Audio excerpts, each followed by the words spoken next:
अगर तुम कभी रात के 12 बजे के बाद कुटेला घाटी रोड से गुजरो तो कोई तुम्हें अगर नाम से पुकारे तो पीछे मत देखना, क्योंकि वहां जो पुकारता है वो जिंदा नहीं होता।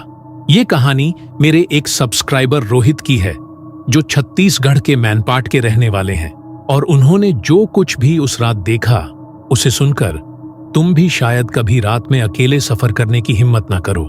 मार्च 2023 की बात है। रोहित और उसका दोस्त अविनाश दोनों रायगढ़ जिले के छोटे से गांव लैलूंगा के रहने वाले थे। दोनों कॉलेज के टाइम से ही बहुत अच्छे दोस्त थे। रोहित ने हाल ही में रायपुर में एक प्राइवेट कंपनी में अकाउंट्स की जॉब शुरू की थी। अविनाश वहीं रायगढ़ में अपने फैमिली बिजनेस में हाथ बटाता था। फरवरी के आखिरी हफ्ते में दोनों की मुलाकात रायपुर में हुई। 4-5 साल बाद मिलने की वजह से दोनों ने डिसाइड किया कि वीकेंड पर मैनपाट चलेंगे, जो रायगढ़ से करीब 220 किलोमीटर दूर पहाड़ियों में बसा हुआ एक टूरिस्ट स्पॉट है। शुक्रवार को दोनों निकले अपनी यामाहा FZ बाइक पर। पूरा रास्ता घने जंगलों से होकर जाता है।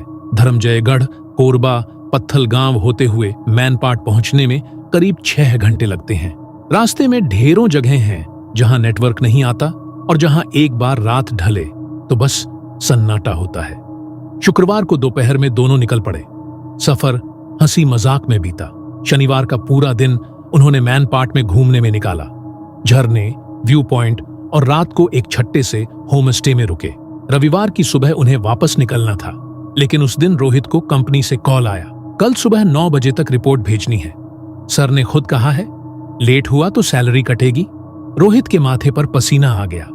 अविनाश ने कहा, अरे भाई, आराम से निकलते हैं, रात तक घर पहुंच जाएंगे, सुबह तक काम भी हो जाएगा। रोहित बोला, नहीं यार, मुझे आज ही पहुंचना है रायपुर, वरना गड़बड़ हो जाएगी।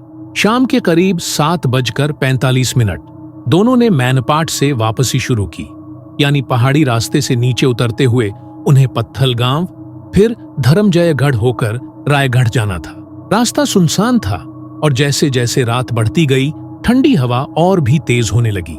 करीब 10 बजे जब वे कुटेला घाटी के पास पहुंचे, जो जंगलों के बीच एक लंबा घुमावदार रास्ता है, तभी पीछे से एक पुलिस की जीप आती दिखी। जीप पास आई और सायरन बजाते हुए उन्हें रुकने का इशारा किया। रोहित ने बाइक साइड में लगाई। 2 कांस्टेबल उतरे और एक सब इंस्पेक्टर ने पूछा, इतनी रात में कहां जा रहे हो? रोहित ने बोला, सर, रायगढ़, घर जाना है।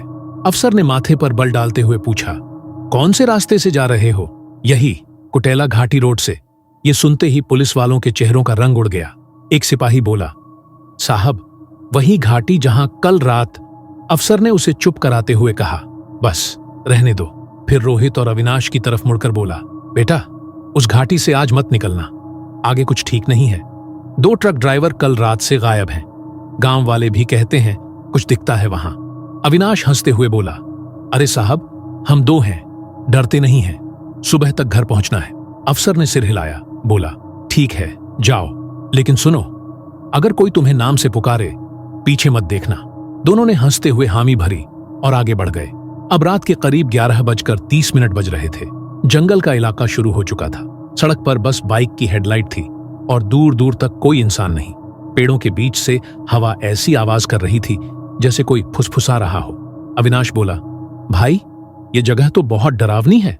रोहित ने कहा, अरे यार, मूड मत खराब कर, जल्दी निकलते हैं। लेकिन तभी अचानक बाइक झटके से बंद हो गई।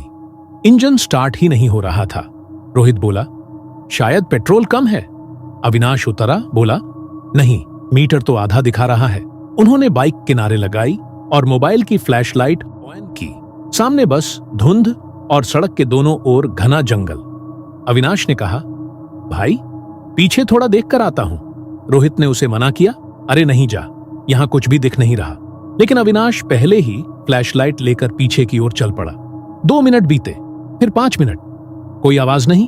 अविनाश, रोहित ने पुकारा, कोई जवाब नहीं, बस हवा की सरसराहट। वो डरते हुए बाइक से उतरा और पीछे की ओर चला।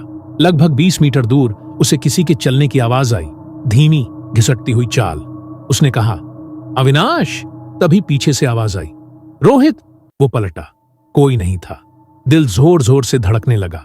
वो वापस बाइक की ओर भागा और इंजन स्टार्ट करने की कोशिश की। इंजन तीसरी कोशिश में चालू हो गया। बस जल्दी निकलते हैं, वो खुद से बड़बड़ाया। लेकिन जैसे ही उसने बाइक आगे बढ़ाई, उसके पीछे से किसी के दौड़ने की आवाज आई। उसने शीशे में देखा, अंधेरे में किसी का साया सफेद कपड़ों में हाथ फैलाए तेजी से उसकी तरफ आ रहा था। वो घबरा गया, एक्सीलेटर पूरा घुमा दिया। बाइक की हेडलाइट धुंध को चीरती जा रही थी और वो लगातार पीछे देखे बिना दौड़ रहा था। करीब 5 किलोमीटर आगे उसे सड़क के किनारे एक ढाबा दिखाई दिया। ढाबा बंद था, लेकिन अंदर एक बल्ब जल रहा था। वो रुका, जोर जोर से सांसें ले रहा था। तभी अंदर से एक बुजुर्ग आदमी निकला। बोला, कौन है बेटा इतनी रात में? रोहित ने कांपती आवाज में कहा। बाइक खराब हो गई थी, दोस्त पीछे रह गया। बुजुर्ग ने चौंक कर पूछा, कहां? कुटेला घाटी के पास। उस आदमी का चेहरा सफेद पड़ गया। वो बोला, बेटा वहां 2 दिन पहले जो हादसा हुआ था, सुना नहीं? कौन सा हादसा? रोहित ने पूछा। बुजुर्ग बोला, एक ट्रक नीचे खाई में गिरा था। ड्राइवर और क्लीनर की लाशें नहीं मिली। कहते हैं वहां से गुजरने वाले को कोई पुकारता है अपने नाम से। रोहित का सिर घूम गया। उसने ढाबे वाले से पानी मांगा, फिर डरते डरते बाहर निकला। बाइक पर बैठा और बोला, बस अब रायगढ़ पहुंच जाऊं, यही काफी है। लेकिन जैसे ही उसने बाइक स्टार्ट की, पीछे से किसी ने धीरे से कहा, रोहित रुक जा। वो पल भर के लिए जड़ हो गया। उसने शीशे में देखा, बाइक की पिछली सीट पर अविनाश बैठा था। चेहरा शांत, लेकिन आंखें बिल्कुल बिना झपके देख रही थीं। रोहित ने कांपते हुए पूछा, तू कब आया? अविनाश बोला, अभी अभी, तू मुझे वहीं छोड़कर चला गया था। उसकी आवाज ठंडी बेजान थी।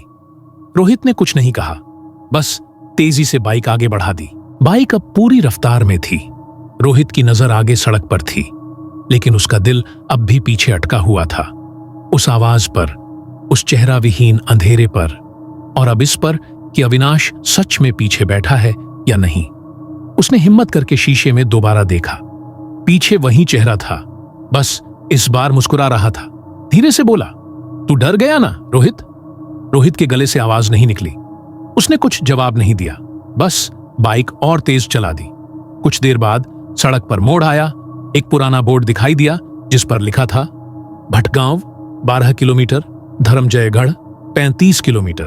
अब वो रायगढ़ के रास्ते पर था, पर जंगल अब भी खत्म नहीं हुआ था। चारों तरफ बस पेड़, झींगुरों की आवाज और बीच बीच में हवा के झोंके जो कानों के पास से गुजरते हुए जैसे कुछ कह रहे हों। अविनाश बोला, भाई तू मुझे छोड़कर क्यों भागा? उसकी आवाज बिल्कुल सपाट थी, जैसे कोई रिकॉर्डिंग टेप चल रही हो। रोहित ने कांपते हुए कहा, मैं डर गया था यार, तू पीछे रह गया था, कुछ दिखा नहीं मुझे। अविनाश बोला, कुछ नहीं दिखा? हाँ तो अब देख। जैसे ही उसने ये कहा, बाइक की हेडलाइट अपने आप बंद हो गई। पूरा जंगल अंधेरे में डूब गया, सिर्फ इंजन की आवाज और हवा की सनसनाहट। रोहित ने घबराकर स्विच दबाया। हेडलाइट चालू हुई, लेकिन अब सामने जो दिखा वो उसकी सांस रोक देने वाला था। सड़क के बीचों बीच एक ट्रक खड़ा था, उसी ट्रक जैसा जिसकी बात ढाबे वाले ने की थी। नंबर प्लेट पर मिट्टी जमी थी, पर एक शब्द साफ दिख रहा था, CG 13 Z। ट्रक का अगला हिस्सा पेड़ों में फंसा हुआ था, जैसे किसी ने जानबूझकर रोका हो। और ठीक उसके पास 2 परछाइयां खड़ी थीं, एक लंबा दुबला आदमी और एक छोटा मोटा। दोनों सड़क के बीच सिर नीचे किए खड़े थे। रोहित ने ब्रेक मारा, बाइक कुछ मीटर पहले रुक गई। अविनाश बोला, याद है वही 2 लोग? कौन? रोहित ने पूछा। ट्रक वाले, अविनाश ने कहा, जिन्हें सब ढूंढ रहे थे। और तभी वो दोनों परछाइयां धीरे धीरे उसकी तरफ चलने लगी। हर कदम के साथ उनके पांवों की आवाज मिट्टी में गूंज रही थी। रोहित ने बाइक मोड़ने की कोशिश की, लेकिन इंजन बंद हो गया। अविनाश अब उसके बिल्कुल पास झुक आया। अब कहां जाएगा रोहित? तूने पीछे देखा था, याद है? रोहित ने डर के मारे आंखें बंद कीं और पूरा एक्सीलेटर दबा दिया। बाइक किसी तरह स्टार्ट हुई और वो ट्रक के बगल से निकल गया। लेकिन जैसे ही वो आगे बढ़ा, उसे लगा कोई उसके कंधे पर हाथ रख रहा है। उसने पलट कर देखा, पीछे की सीट अब खाली थी। अविनाश गायब। सड़क अब नीचे की ओर जा रही थी। घाटी का ढलान खत्म होते ही एक छोटी नदी दिखाई दी। पुल पार करते ही एक गांव था, भटगांव। वो रुका, किसी घर में मदद मांगने का सोचा, लेकिन गांव अजीब तरह से सुनसान था। एक भी कुत्ता नहीं भौंक रहा था। घर बंद, बस एक मंदिर से धीमी घंटियों की आवाज आ रही थी। वो उसी दिशा में चला गया। मंदिर छोटा था, लेकिन सामने दीवार पर कुछ लिखा था, यहां रुकना मना है, देवी की चेतावनी। वो समझ नहीं पाया। अंदर गया तो एक बुजुर्ग पुजारी बैठे थे, आंखें बंद, जाप करते हुए। रोहित ने कहा, बाबा मदद चाहिए, मेरा दोस्त शायद खो गया है। पुजारी ने आंखें खोली और बहुत धीमी आवाज में कहा, कुटेला घाटी से आए हो? रोहित ने सिर हिलाया। बाबा बोले, तो फिर जो खो गया है उसे तुम पा नहीं सकोगे। क्या मतलब? पुजारी ने कहा, उस घाटी में जो मरते हैं वो अपनी अधूरी यात्रा पूरी करने लौटते हैं, कभी किसी के रूप में, कभी दोस्त बनकर, कभी नाम लेकर। रोहित कांप गया। तो क्या जो मेरे साथ बैठा था वो अविनाश नहीं था? पुजारी बोले, अगर तुम उसे घाटी में छोड़ आए थे तो नहीं बेटा, वो तुम्हारा दोस्त नहीं था, वो तो बस घाटी की आत्मा थी जो तुम्हारा चेहरा ले चुकी थी। रोहित की आंखों से आंसू निकल आए। लेकिन बाबा, अब मैं क्या करूं? वो पीछे रह गया। पुजारी ने उसकी तरफ ताबीज बढ़ाया, इसमें देवी मां की राख है, सूरज निकलने तक इसे अपने गले में बांधे रखना, और अब जो भी हो जाए किसी की भी आवाज सुनकर पीछे मत देखना। रोहित ने कांपते हुए ताबीज लिया, धन्यवाद कहा और बाहर निकल गया। रात के करीब 2 बज चुके थे। अब वो भटगांव पार करके धर्मजय गढ़ रोड पर था। सड़क थोड़ी चौड़ी, लेकिन जंगल और भी घना। आसमान में बादल और हर कुछ मिनट में बिजली चमक रही थी। हर बार जब बिजली चमकती, सड़क पर कुछ न कुछ दिखता, कभी किसी का साया, कभी सफेद कपड़े, कभी बस धुंध। रोहित अब चुप था, बस चल रहा था, लेकिन उसके कानों में बार बार वही आवाज गूंज रही थी, रोहित। धीमी पर जानी पहचानी। उसने गला सूखते हुए कहा, नहीं, अब पीछे नहीं देखूंगा। पर आवाज पास आती जा रही थी, रोहित रुको, मुझे ठंड लग रही है। वो अविनाश की आवाज थी, ठीक वैसी ही जैसी पहले थी। उसका मन बोला, रुक जा यार, शायद सच में वही हो। लेकिन दिमाग कह रहा था, नहीं, पीछे मत देख, बाबा ने मना किया है। उसने आंखें बंद की और बाइक की रफ्तार बढ़ा दी। पर तभी सामने एक और बाइक दिखी, सड़क के बीच खड़ी, हेडलाइट ऑन, लेकिन कोई नहीं। वो रुक गया। बाइक के नंबर पर मिट्टी जमी थी, पर बीच में एक शब्द दिखा, CG 13A, उसी फॉर्मेट में जैसे पहले ट्रक का नंबर था। वो कुछ समझ पाता, इससे पहले पीछे से वही आवाज आई, मुझे छोड़कर फिर भाग जाएगा। इस बार उसने आवाज की तरफ देखा नहीं, बस आंखें बंद की और ताबीज को कसकर पकड़ा। फिर वो जमीन पर गिर पड़ा, क्योंकि बाइक अपने आप बंद हो गई। अंधेरा छा गया, सड़क गायब, बस दूर कहीं किसी औरत के गाने की धीमी आवाज आ रही थी। वो उठने की कोशिश कर रहा था, पर शरीर जैसे लकवाग्रस्त। तभी उसने देखा, सामने वही अविनाश, मिट्टी से सना हुआ चेहरा, आंखें काली और होंठ फटे हुए। धीरे से बोला, तूने मुझे मरने दिया, अब तू भी यहीं रहेगा। वो उसके करीब आया। रोहित पीछे हटने लगा, पर पैर काम नहीं कर रहे थे। अविनाश ने उसका गला पकड़ लिया। अब देख, पीछे देखकर क्या मिलता है। उसने उसे जमीन पर गिराया और उसी पल ताबीज तेजी से चमकने लगा। एक हल्की सी आग की लपट निकली और अविनाश चीख पड़ा। वो पीछे हटा और धुएं में बदलकर गायब हो गया। रोहित बेहोश हो गया। सुबह जब सूरज निकला तो कुछ गांव वाले उसे सड़क के किनारे बेहोश पाए। होश आने पर उसने पूरी बात पुलिस को बताई। पुलिस ने उस जगह जाकर देखा, वहां वाकई एक पुराना ट्रक खाई में पड़ा था और पास ही एक टूटी हुई बाइक। नंबर प्लेट पर लिखा था CG 13A। पुलिस ने बताया वो बाइक अविनाश यादव की थी, जो 3 दिन से लापता था। रोहित वहीं चुप रह गया। उसने किसी से कुछ नहीं कहा, बस ताबीज अपने गले में पहना और रायपुर लौट आया। उस रात के बाद रोहित कई हफ्तों तक कुछ बोल नहीं पाया। नींद में चीखें निकलती और आंख खुलते ही पसीने में भीगा हुआ तकिया मिलता। रायपुर लौटकर उसने नौकरी नहीं छोड़ी, लेकिन वो अब पहले जैसा इंसान नहीं रहा। पहले ऑफिस में जो लड़का सबसे ज्यादा बातें करता था, अब वो चुपचाप अपने केबिन में बैठा रहता। सहकर्मी कहते, कभी हंसता नहीं, अब बस मॉनिटर में घूरता रहता है। समय बीतता गया, लेकिन कुछ चीजें नहीं बदली। हर शाम ठीक 7:45 पर जब वो लैपटॉप बंद करने लगता तो स्क्रीन झिलमिलाती और उस झिलमिलाहट में कुछ सेकंड के लिए किसी का चेहरा दिखता, कभी धुंधला, कभी साफ और कभी एक मुस्कुराहट। वही मुस्कुराहट जो उसने बाइक के शीशे में देखी थी। पहले उसने सोचा ओवरवर्क की वजह से हेलुसिनेशन है, पर जब तीसरे दिन उसी समय स्क्रीन पर नाम उभरा, अविनाश, तो उसका दिल जैसे रुक गया।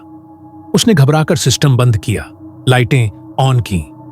ऑफिस खाली था, बाहर सिक्योरिटी गार्ड तक नहीं। वो जल्दी से निकल गया, लेकिन जैसे ही नीचे पहुंचा, लिफ्ट के शीशे में उसे अपने पीछे कोई खड़ा दिखाई दिया। वो पलटा, कोई नहीं। शीशे में देखा, साया अब भी था। वो भागा। ऑफिस बिल्डिंग के बाहर आकर उसने चैन की सांस ली, लेकिन तभी मोबाइल में नोटिफिकेशन आया, एक नया संदेश, अविनाश यादव। उसका हाथ कांप गया। उसने मैसेज खोला, भूल मत, यात्रा अभी पूरी नहीं हुई। वो ठिठक गया। संदेश बिना इंटरनेट के आया था, नेटवर्क बंद पर मैसेज इनबॉक्स में मौजूद। उसने डर के मारे मोबाइल स्विच ऑफ कर दिया। अगले दिन उसने कंपनी से छुट्टी ली और घर चला गया। मां ने पूछा, बेटा तबीयत ठीक है? वो बस मुस्कुरा दिया, थोड़ा थक गया हूं मां। उस रात जब वो अपने कमरे में बैठा था, बाहर हल्की बारिश शुरू हो गई। हवा के साथ खिड़की हल्की खुली और अंदर मिट्टी की गंध भर गई। वो सोफे पर बैठा, टीवी ऑन किया ताकि मन बट जाए। समाचार चैनल पर चल रहा था, धर्मजय गढ़ के पास फिर हुआ सड़क हादसा। एक और बाइक खाई में गिरी। चश्मदीदों का कहना है वो बाइक किसी का नाम पुकारते हुए रुकी थी। रोहित का गला सूख गया। रिपोर्टर ने लोकेशन बताई, कुटेला घाटी रोड। उसने टीवी बंद कर दिया। कमरे में फिर वही सन्नाटा और तभी बिजली चली गई। सारा घर अंधेरे में डूब गया, सिर्फ मोबाइल की टॉर्च का हल्का उजाला। वो उठने ही वाला था कि दरवाजे पर दस्तक हुई, धीमी लेकिन भारी दस्तक। ठक ठक ठक। कौन?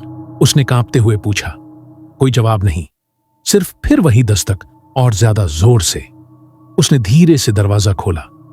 बाहर कोई नहीं था, पर जमीन पर मिट्टी के गीले निशान थे, जैसे किसी ने बारिश में चलकर दरवाजे तक कदम रखे हों। वो धीरे धीरे पीछे हटा। कमरे में लौटते हुए उसने महसूस किया कि पीछे हवा में कुछ हलचल है। वो पलटा और सामने अविनाश खड़ा था।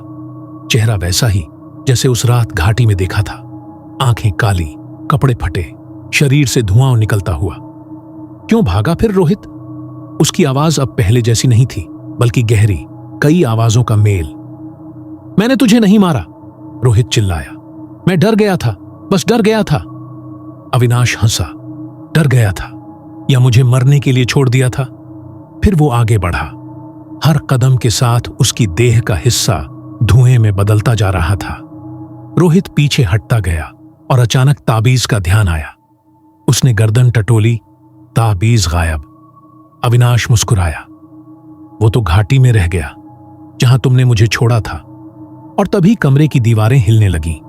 बिजली फिर से चमकी और खिड़की के बाहर उसने देखा घाटी की वही सड़क, ट्रक, बाइक और धुंध में खोए पेड़। वो अब अपने कमरे में नहीं था, वो फिर कुटेला घाटी में था। आंखें खुली तो चारों तरफ धुंध, बाइक पास में गिरी हुई और सामने वही मोड़ जहां से उसने उस रात ट्रक देखा था। यह सपना है, सपना, वो खुद से बड़बड़ाया।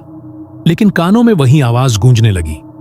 रुका क्यों रोहित? अब आवाजें बहुत थीं, सैकड़ों, हजारों फुसफुसाहटें हर दिशा से आती, नाम पुकारती। वो भागने लगा, पेड़ों के बीच से मिट्टी पर फिसलते हुए। लेकिन जितना भागता उतना वही रास्ता दोहराता। हर मोड़ के बाद वही ट्रक, वही लाइट, वही दो साए। वो चिल्लाया, मुझे छोड़ दो। एक साया बोला, नहीं रोहित, तू अब चुना गया है। किस लिए? हर 100 साल में घाटी एक रक्षक चुनती है। जो बच निकलता है वही अगली आत्मा को बुलाता है। उसका दिमाग सुन्न हो गया। तो क्या अविनाश पिछला रक्षक था? वो चीखा, मैं नहीं करूंगा ये सब। आवाज आई, तो मरना पड़ेगा। तभी बिजली गिरी, जमीन कांपी और घाटी की गहराई से कोई और चीख निकली। फिर सब अंधेरा हो गया। सुबह कुछ गांव वाले जब वहां से गुजरे तो उन्हें सड़क के किनारे एक बाइक पड़ी मिली। पास में हेलमेट और मिट्टी में लिखा एक शब्द, अविनाश। लेकिन पुलिस रिपोर्ट में लिखा गया, मृतक का नाम रोहित यादव, आयु 28 वर्ष। लोगों ने घाटी के उस हिस्से को बंद कर दिया, बोर्ड लगा दिया, कुटेला घाटी में रात को प्रवेश वर्जित है। पर कहते हैं आज भी अगर कोई उस रास्ते से रात में गुजरे तो कोई आवाज कानों में धीरे से कहती है, पीछे मत देखो। और अगर कोई देख ले तो अगली सुबह वहां एक नई बाइक मिलती है जिसके नंबर प्लेट पर लिखा होता है CG13A। बाकी नंबर मिटे हुए, बस हवा में गूंजती रहती है एक ठंडी हंसी। और इस तरह खत्म होती है शापित घाटी, जहां जो एक बार बुलाया गया वो कभी वापस नहीं आता, या फिर लौट भी आए तो अपने असली रूप में नहीं। दोस्तों, आशा करता हूं कि आपको ये कहानी पसंद आई होगी। अभी तो ये बस शुरुआत है। बस आप अपना प्यार दिखाओ सब्सक्राइब करके। आगे इस चैनल पे आएंगे और बहुत डरावनी कहानियां तो तैयार रहिए। Thank you.